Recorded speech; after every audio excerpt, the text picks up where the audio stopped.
Bonjour et bienvenue dans cette mini-récup qui fait partie du chapitre Les nationalismes et l'autonomie du Canada.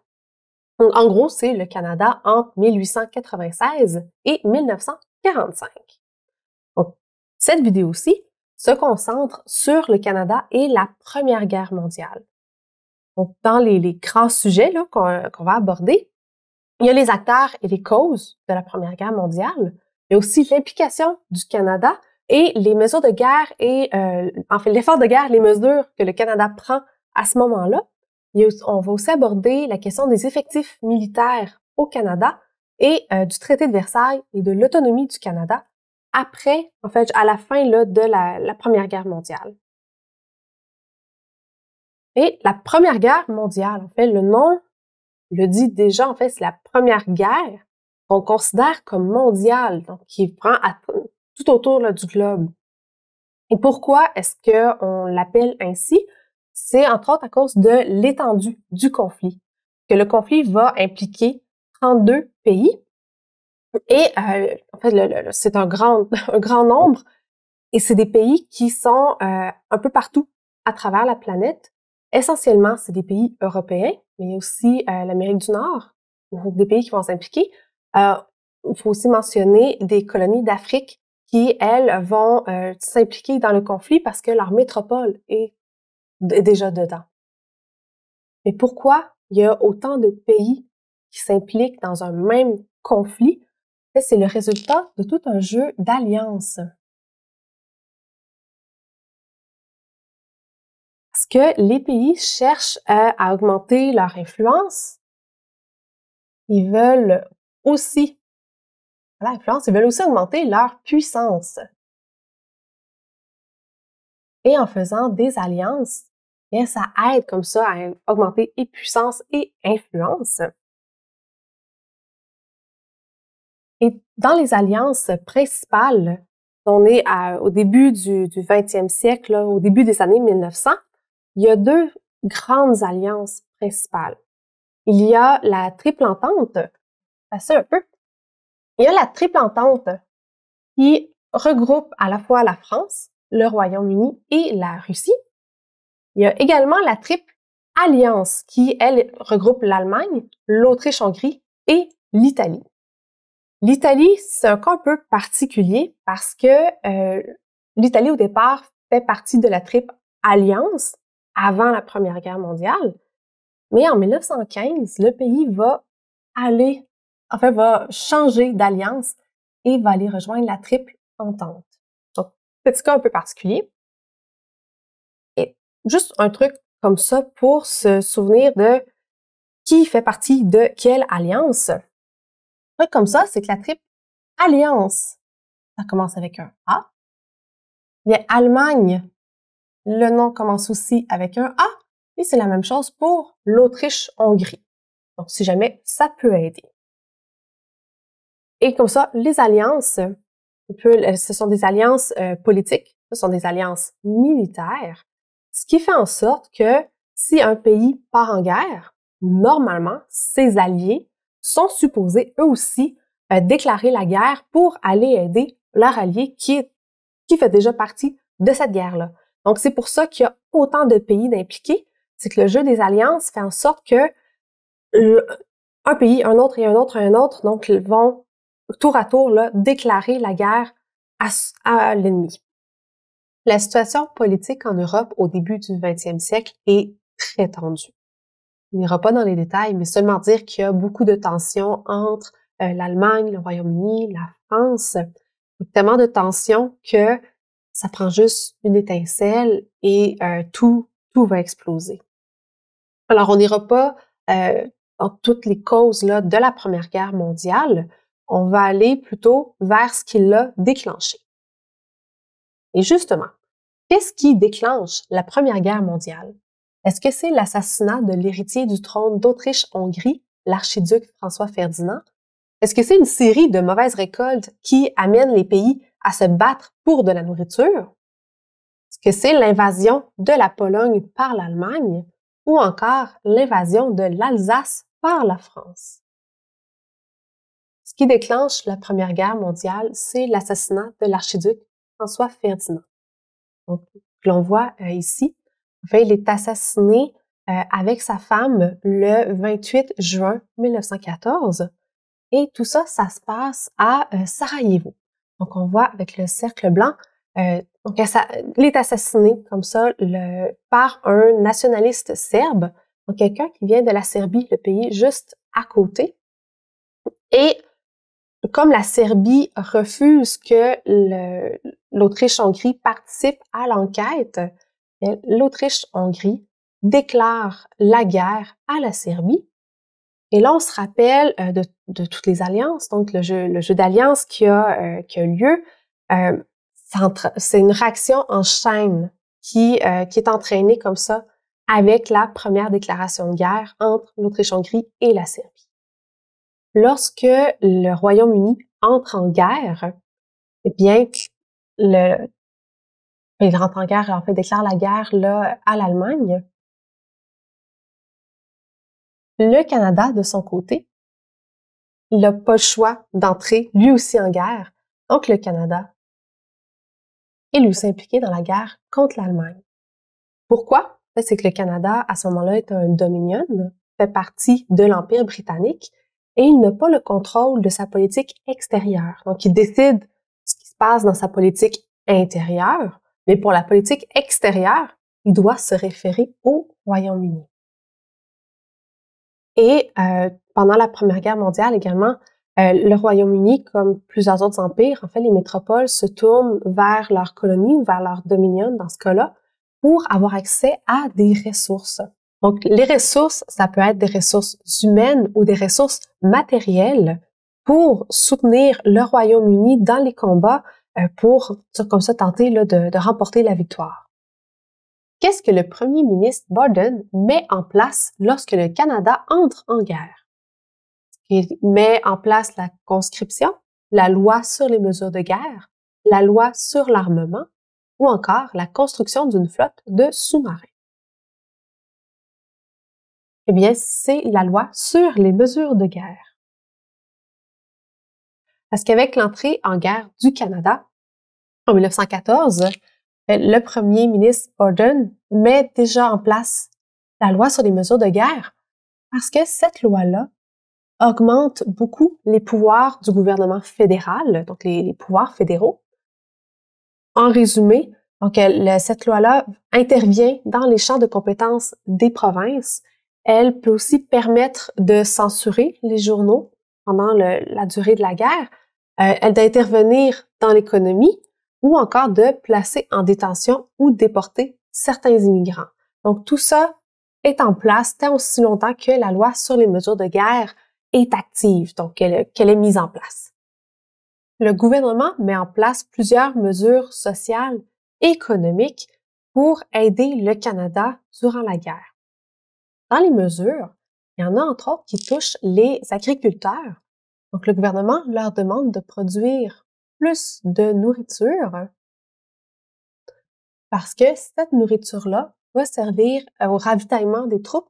Donc, ça fait plus de nourriture pour les soldats qui s'en vont au front, qui s'en vont vraiment à la guerre. Ça touche aussi les industries, donc les usines, parce que le gouvernement leur demande de produire des choses utiles à la guerre.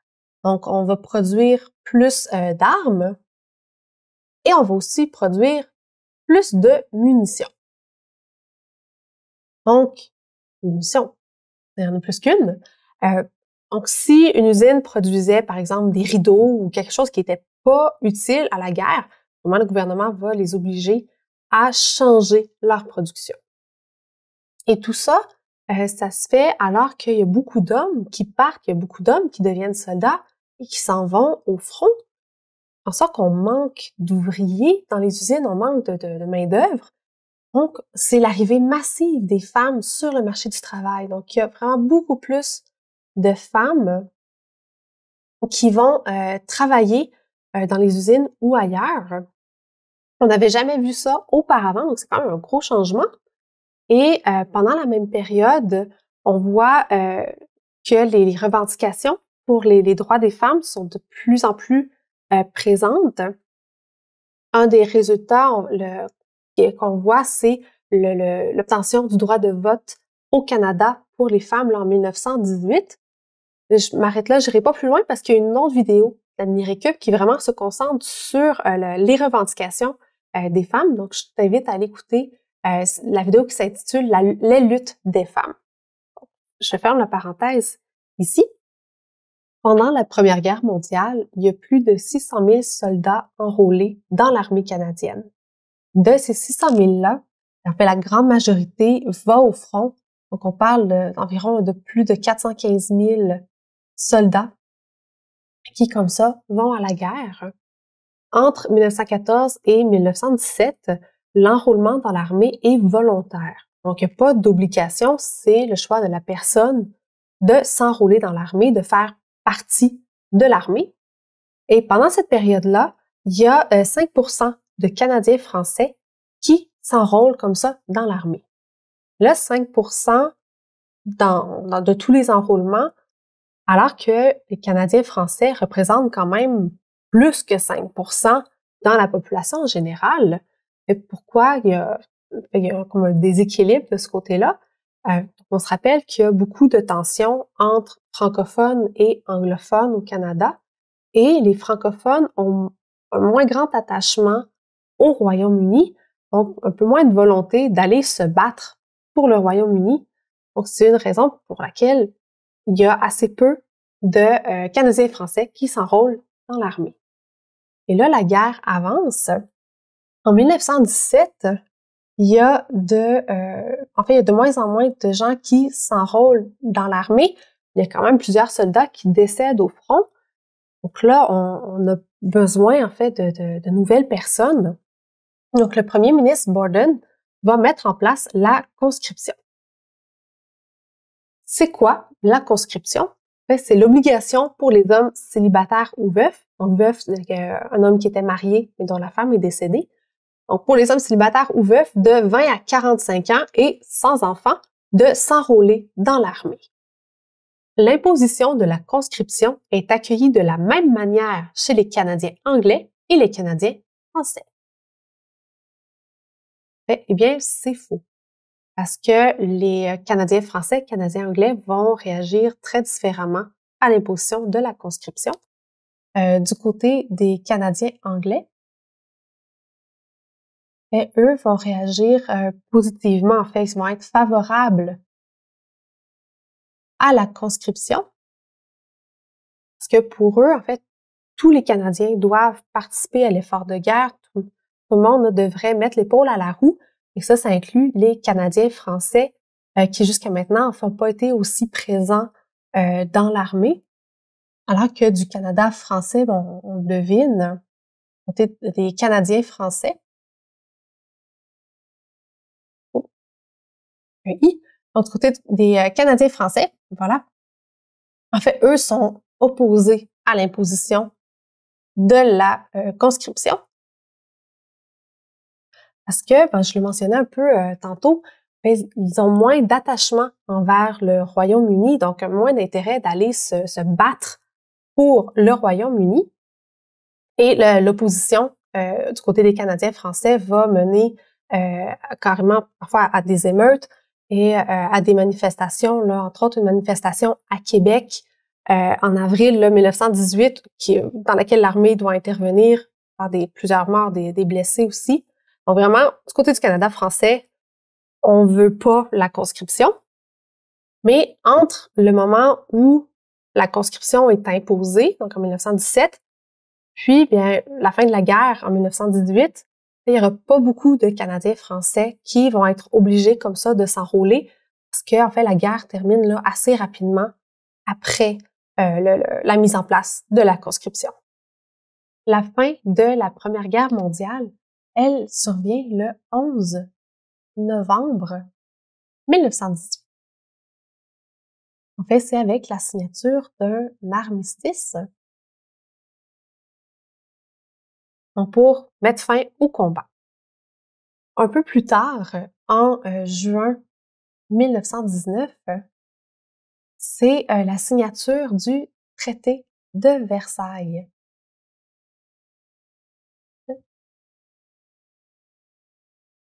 C'est le traité en fait qui suit la Première Guerre mondiale et en fait, le résultat de plusieurs négociations entre les pays impliqués.